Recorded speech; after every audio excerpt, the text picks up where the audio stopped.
दोस्तों, मैं दिवाकर सोनी स्वागत करता हूं आपका दिग्गज एकेडमी के ऑनलाइन प्लेटफॉर्म पर। समसामयिक बिंदुओं की इस श्रृंखला में आज का हमारा टॉपिक है H1B वीज़ा। हाल ही में अमेरिका के राष्ट्रपति डोनाल्ड ट्रंप द्वारा H1 वीज़ा के लिए एप्लीकेशन जो फीस है वो बढ़ा करके $1,00,000 भारतीय रुपयों में देखा जाए तो लगभग 80 लाख रुपए कर दी गई है। ये भारत की जो टेक्निकल हमारी सॉफ्ट पावर है, हम आईटी इंडस्ट्री में हमारा जो एक्सपोर्ट है वो बहुत अच्छा है, उसके लिए बड़ा ही नकारात्मक कदम के रूप में इसे देखा जा रहा है। तो इसका वैश्विक और भारत पर जो है क्या-क्या इसका असर होगा, क्या-क्या संभावनाएँ हैं कि भारत के पास और क्या-क्या विकल्प हैं, जिनको भारत को अपनाना चाहिए, ये हम देखेंगे। तो शुरू करते हैं। खबर थी, हाल ही में अमेरिका राष्ट्रपति डोनाल्ड ट्रंप ने H1B वीज़ा आवेदनों पर $1,00,000 का वार्षिक शुल्क लगाने के प्रावधान पर हस्ताक्षर किए। देखिए, प्रारंभ में जो है कई सुर्खियां बाजार में रही कि ये वार्षिक शुल्क नहीं है, जो ऑलरेडी जो H1B वीज़ा धारक हैं उन पर लागू होगा कि नहीं होगा। ये वार्षिक नहीं हो के हर बार लगने वाला शुल्क है, लेकिन क्लियर कर दिया गया है अब कि ये वार्षिक शुल्क ही है। H1B वीज़ा, आखिरकार H1B वीज़ा होता क्या है, जिसकी इतनी चर्चाएं हैं। सबसे पहली बात कि H1B वीज़ा एक गैर आवासीय वीज़ा होता है। ऐसा वीज़ा होता है कि गैर आवासीय वीज़ा, वहाँ पे आवास करने का अधिकार नहीं देता। वहाँ पे जो जॉब जॉब करने के लिए पर्सन जा रहा है, जो टेक्निकल एक्सपर्ट आदमी है, जो स्किल्ड पर्सन्स हैं, उनके लिए गैर आवासीय वीज़ा दिया जाता है यूएसए में। विशेषज्ञ के लिए, जो किसी भी फील्ड विशेष का विशेषज्ञ होता है, उनको ये वीज़ा जारी किया जाता है। और इसको जारी कौन करता है? इसको जारी करने वाला जो विभाग है वो है USCIS। कौन सा विभाग है?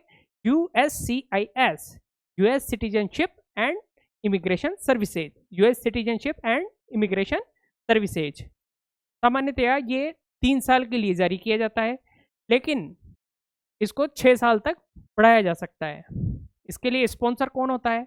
स्पॉन्सर वो कंपनी होती है जिसमें कि वो विशेषज्ञ जो एक्सपर्ट होता है वो नियुक्त किया जाता है। जिस भी एक्सपर्ट को जिस भी कंपनी में जॉब मिलती है, वो कंपनी उसके लिए USCIS में अप्लाई करती है वीज़ा के लिए, H1B वीज़ा के लिए। तो ये सिर्फ तकनीकी रूप से विशेषज्ञ पेशेवरों के लिए ही होता है। और योग्यता क्या होती है आखिरकार? तो बैचलर डिग्री हो सकती है उसके पास, किसी भी जो विशेषज्ञ है, पेशेवर है, प्रोफेशनल पर्सन्स हैं, उनके पास बैचलर डिग्री हो सकती है या उससे ऊपर की डिग्री हो सकती है। और या किसी तरह की कोई विशेष स्पेशल जो टेक्निकल डिग्रीज या टेक्निकल एबिलिटी अगर किसी के अंदर है, तो वो H1B वीज़ा प्राप्त कर सकता है। क्या सबको H1B वीज़ा मिल जाता है, या इसमें किसी तरह का कोई कंस्ट्रेंट है या किसी तरह की कोई रोक है? तो इसके लिए यूएस ने एक कोटा निर्धारित कर रखा है। वो कोटा होता है कि 80,000 लोगों को ही हम सालाना आने देंगे, 80,000 पेशेवरों को ही हम आने देंगे। अच्छा, एक सवाल ये उठता है कि आखिरकार यूएस इन लोगों को अपने यहाँ आने क्यों देता है? क्योंकि यूएस तो सब जाना चाहते हैं, अच्छी जीवन शैली के लिए जाना चाहते हैं, स्वच्छ वातावरण, अच्छी जीवन शैली, अच्छे पैसे कि हम डॉलर्स में कमाएंगे। ये तो हुआ उन लोगों का पक्ष जो जाना चाहते हैं, लेकिन यूएस उन्हें क्यों आने दे रहा है? यूएस ग्लोबली, वैश्विक रूप से पूरा का पूरा जो ब्रेन, जो स्किल्ड पर्सन्स हैं, उनको यहाँ अपने यहाँ बुला के आविष्कारों में और तकनीकी रूप से प्रगति में बढ़त हासिल करना चाहता है। इसीलिए वो अपने देश में ही सिर्फ नवाचारों को बढ़ावा नहीं देता, अपितु जो वैश्विक टैलेंट होते हैं उनको भी वहाँ लाकर बढ़ावा देता है। और उसी बढ़ावे देने के लिए, उनको ही प्रोत्साहित करने के लिए H1B वीज़ा जारी किया जाता है, ताकि वो लोग आकर अमेरिका की प्रगति में हाथ बटाएं। तो बेसिकली ये विन विन सिचुएशन है। जो टेक्निकल पेशेवर होते हैं, टेक्निकल प्रोफेशनल्स होते हैं, तकनीकी पेशेवर होते हैं, वो अच्छी आय और बेहतर जीवन के लिए यूएस जाते हैं। और यूएस वो इनकी तकनीकी योग्यता और उनके अनुभव का उपयोग, उनकी तकनीकी योग्यता और उनके अनुभव का उपयोग अपनी देश की अर्थव्यवस्था और नवाचारों को और आविष्कारों को बढ़ाने के लिए करता है, ताकि वहाँ का जो वातावरण है वो नवाचार और उसकी इकोनॉमी में बूस्ट आए। तो 85,000 का प्रतिवर्ष का कोटा निर्धारित कर रखा है यूएस ने, जिसमें कि 20,000 सिर्फ मास्टर डिग्री वाले होते हैं और 65,000 दूसरे पेशेवर होते हैं। अब इसका अगर हम आवेदन का प्रोसेस देखें, तो एप्लीकेशन प्रोसेस में सबसे पहले जो भी कोई भी व्यक्ति या तो कोई ऐसी कंपनी में काम कर रहा है, जैसे कि हमारी टीसीएस हो गई, इन्फोसिस हो गई, जिसकी यहाँ भी ब्रांच है और अमेरिका में ब्रांच है, तो वो अपनी कंपनी के कार्मिक को यूएस भिजवाएंगी और वही कंपनी वहाँ से यूएससीआईएस में अप्लाई करेगी H1B वीज़ा के लिए, या फिर किसी ऐसी कंपनी में जॉब लगती है जो प्रॉपरली यूएस बेस्ड है। तो यूएस की कंपनी में, यूएस बेस्ड या उससे संबद्ध किसी कंपनी में किसी की जॉब लगती है, फिर कंपनी क्या करती है, कंपनी अब वीज़ा के लिए यूएससीआईएस में अप्लाई करती है, क्योंकि वो सबको अलाउ नहीं कर रहा है। जितने वीज़ा एप्लीकेशंस आते हैं वो सबके सब जो है एक्सेप्ट नहीं होते हैं। क्यों नहीं होते हैं? क्योंकि पूरी दुनिया भर के लिए H1 वीज़ा का जो कोटा है सालाना, वो सिर्फ 85,000 है, 85,000 है। अब सिर्फ 85,000 जब लोगों को लिया जा सकता है, तो फिर कौन सा ऐसा माध्यम होगा जिससे कि लोगों को छटनी की जाए? तो लॉटरी निकाली जाती है। अब अगर लॉटरी में आपका नाम आता है तो आप आगे बढ़ते हैं, जो आप अपनी कंट्री के जो भी अमेरिकी दूतावास होते हैं वहाँ जाके इंटरव्यू देते हैं, फिर वो सेलेक्ट करते हैं कि आपको वहाँ भिजवाया जाना चाहिए कि नहीं जाना चाहिए। देखते हैं।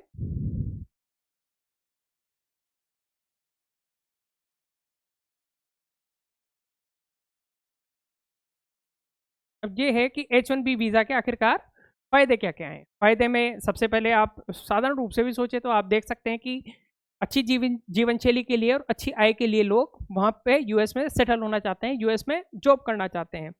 दूसरा कि अमेरिका में जो लीगली अमेरिका में, क्योंकि जो डंकी रूट आपने देखी होगी, शाहरुख खान की मूवी डंकी, तो वो डंकी जो रूट होता है जिसमें अवैध प्रवासन होता है, अवैध रूप से लोग प्रवास करके अमेरिका में जाते हैं, उस रूट से नहीं, लीगली वैध रूप से लोग वहाँ जाकर काम कर सकते हैं, क्योंकि वो सिर्फ लेकिन ये सिर्फ टेक्निकल प्रोफेशनल्स के लिए ही है, ये पेशेवर व्यक्तियों के लिए ही है, स्किल्ड पर्सन्स के लिए ही है, अनस्किल्ड पर्सन्स के लिए नहीं।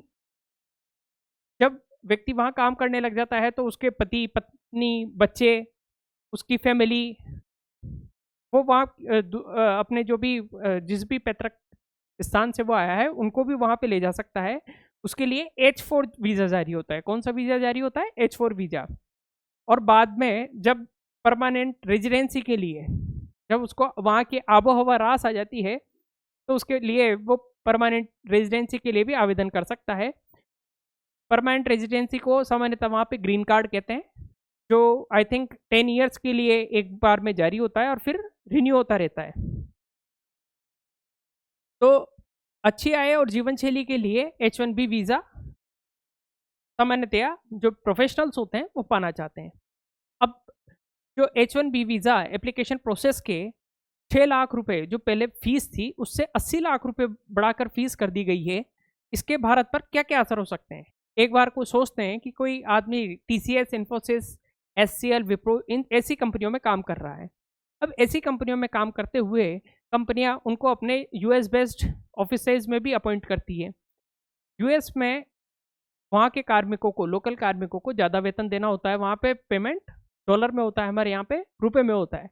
उन्हीं कार्मिकों को कम दर पे कंपनियां अमेरिका में काम करने के लिए भिजवाती है। इससे उनको सस्ता श्रम मिल जाता है और उनका जो जो टेक्निकल प्रोफेशनल्स होते हैं उनकी आय बढ़ जाती है। तो उनकी जो वहाँ भिजवाने की लागत है, जो भी अपनी जो कंपनियां हैं उन उनको यहाँ के कार्मिकों को वहाँ भिजवाने की, यूएस भिजवाने की जो लागत है वो निश्चित रूप से बढ़ जाएगी। एक कार्मिक को सालाना भिजवाने का पहले 6 लाख रुपए लग रहे थे और अब 80 लाख रुपए लगेंगे। तो कितनी कंपनियों की लागत बढ़ जाएगी। या कोई अगर कोई ऐसा प्रोफेशनल है जो इंडिविजुअली खुद अपने दम पे जाना चाहता है, खुद अप्लाई करता है, तो उसे भी ज़्यादा पे करना होगा। इसका असर क्या होगा? आखिरकार भारतीय जो आईटी इंडस्ट्री है वही तो हमारा एक्सपोर्ट का, सर्विस सेक्टर का सबसे बड़ा जो मद है, सर्विस सेक्टर का जो सबसे बड़ा एरिया है वो कौन सा है? हमारा आईटी सेक्टर। आईटी सेक्टर का सबसे बड़ा बाजार कौन सा है? सबसे बड़ा बाजार है अमेरिका। सबसे बड़ा बाजार कौन सा है? सबसे बड़ा बाजार है अमेरिका। जब अमेरिका में आपको घुसने के लिए 80 लाख रुपए देने पड़ेंगे तो फिर आप वहाँ जाएंगे कि नहीं जाएंगे? निश्चित रूप से जो सक्षम होंगे वो तो जाएंगे, लेकिन जो सक्षम नहीं है, जो सक्षम नहीं है वो सोचेंगे और यहाँ पे ही नवाचार करने की कोशिश करेंगे। यहीं पे स्टार्टअप की संस्कृति में जो वर्तमान में स्टार्टअप इंडिया, डिजिटल इंडिया, ऐसे जो मिशन चल रहे हैं, जो सरकार की तरफ से एड दी जा रही है, सरकार की तरफ से ईज ऑफ डूइंग बिजनेस जैसा माहौल बनाया जा रहा है, बिजनेस फ्रेंडली माहौल बनाया जा रहा है, निश्चित रूप से उनका लाभ उठाएंगे और हमारी अपनी जो प्रतिभा है उसका उपयोग भारत देश के लिए ही करेंगे। लेकिन भारत पर एक नकारात्मक असर जरूर पड़ेगा जब भारतीय यहाँ से जाके और विदेशों में नौकरी करते हैं तो अपने परिवार के लिए वहाँ से धन को भिजवाते हैं, धन भिजवाते हैं। अब धन जो आ रहा है उसे कहते हैं रेमिटेंस। जो बाहर से विदेशी मुद्रा आती है उसे कहते हैं रेमिटेंस। और रेमिटेंस की वर्तमान स्थिति ये है कि पूरे विश्व में रेमिटेंस में, पूरे विश्व में भारत सबसे बड़ा रेमिटेंस का प्राप्त करता है। अगर लोग यहाँ से कम जाएंगे, अगर लोग यहाँ से कम जाएंगे तो निश्चित रूप से वहाँ एम्प्लॉयड इंडियंस की जो नंबर्स हैं वो घटेंगे, और जब एम्प्लॉयड जो इंडियंस हैं उनके नंबर्स घटेंगे तो हमारा रेमिटेंस तो घटना ही है। तो ये हमारे लिए एक नेगेटिव पॉइंट है।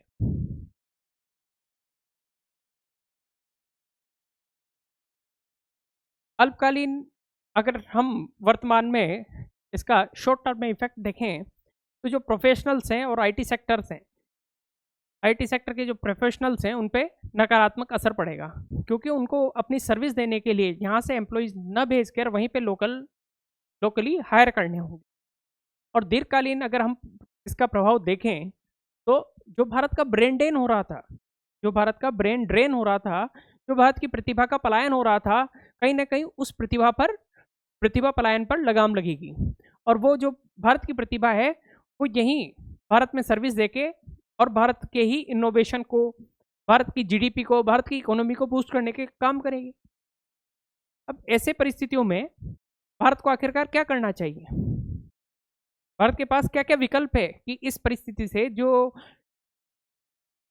ऐसी सिचुएशन जो नॉर्मल नहीं है बिल्कुल भी, और सोचा नहीं होगा कि इस तरह की सिचुएशंस भी आ सकती हैं, तो ऐसी सिचुएशंस में क्या क्या किया जा सकता है?